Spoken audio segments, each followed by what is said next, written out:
predictions: the most important things that will happen in tech in 2018, AAPL, MSFT, GOOGL, FB, TWTR, DIS.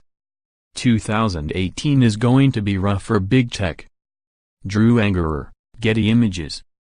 It was a rough year for big tech, at least aside from members' financial results.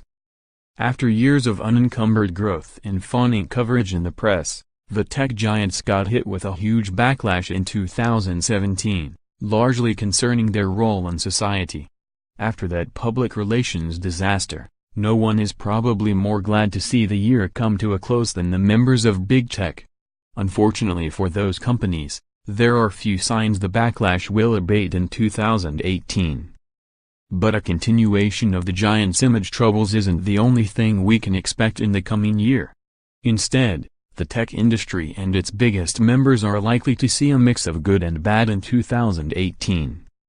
As we say goodbye to 2017, here are some of the most important things I think will happen in tech next year.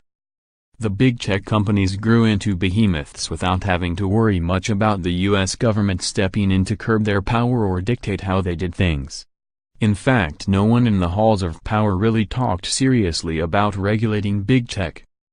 Democratic Sen. Mark Warner has been leading the charge when it comes to taking on the tech industry. Reuters, Kevin Lamarck. But that's changing. The populist backlash against the tech giants this year bled into the halls of the Senate, culminating in one of the first significant efforts to regulate some of those companies, the introduction of the Honest Ads Act. That proposed law would have required people placing political ads on internet sites such as Facebook and Google to follow the same transparency rules that apply to television, radio, and print. While that bill stalled, the push for regulation is only going to continue. And the proposed rules could cover a lot more than just political ads. For example, Democratic Senator Mark Warner has held meetings with experts looking into whether or not tech companies intentionally make products addictive, according to Axios.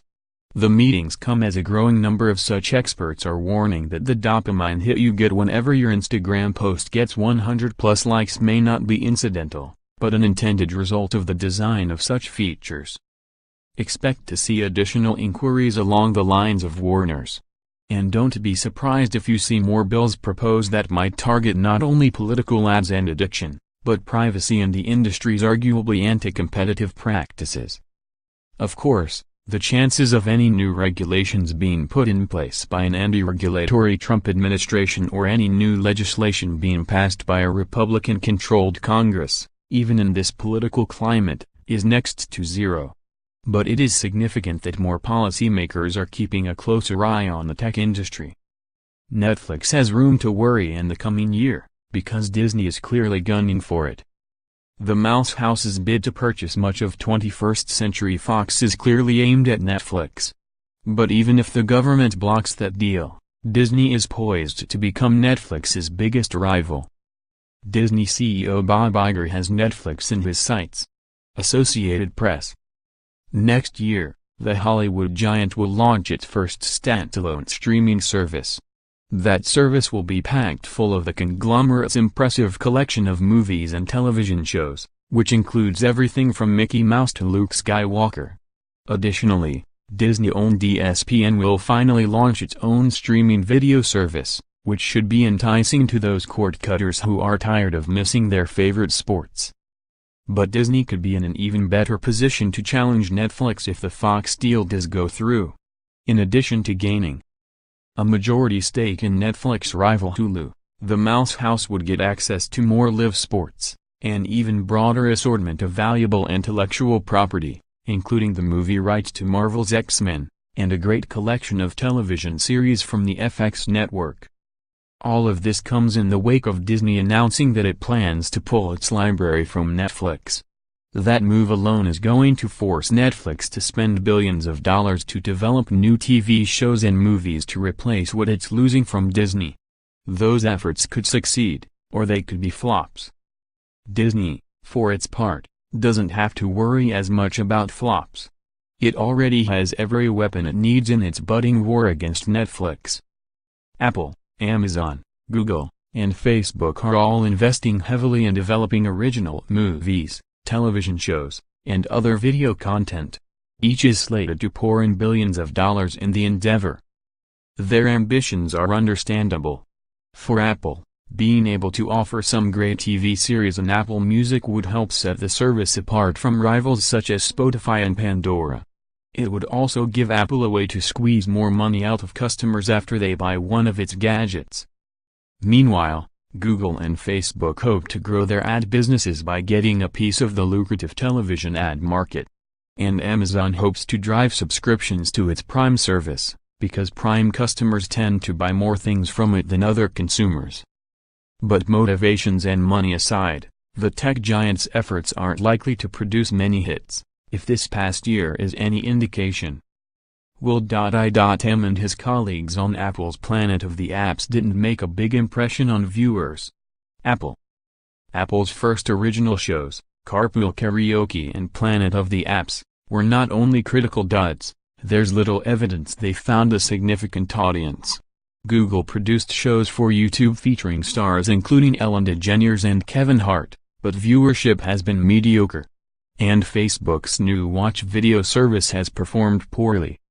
While Amazon's had more success both critically and commercially, that success could be undermined by the recent sexual misconduct allegations against its former studio head and against Jeffrey Tambor, the star of one of its most high-profile shows.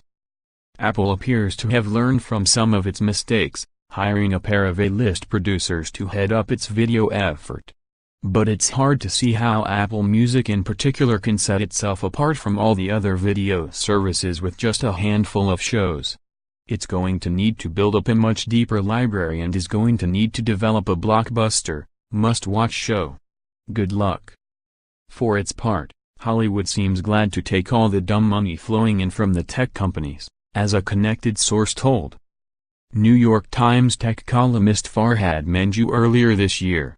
To date, the tech giants, aside from Netflix and Amazon, haven't shown that they know much about how to produce great content besides writing a fat check. But the truth is that the tech companies' seemingly bottomless pits of money can't buy hits.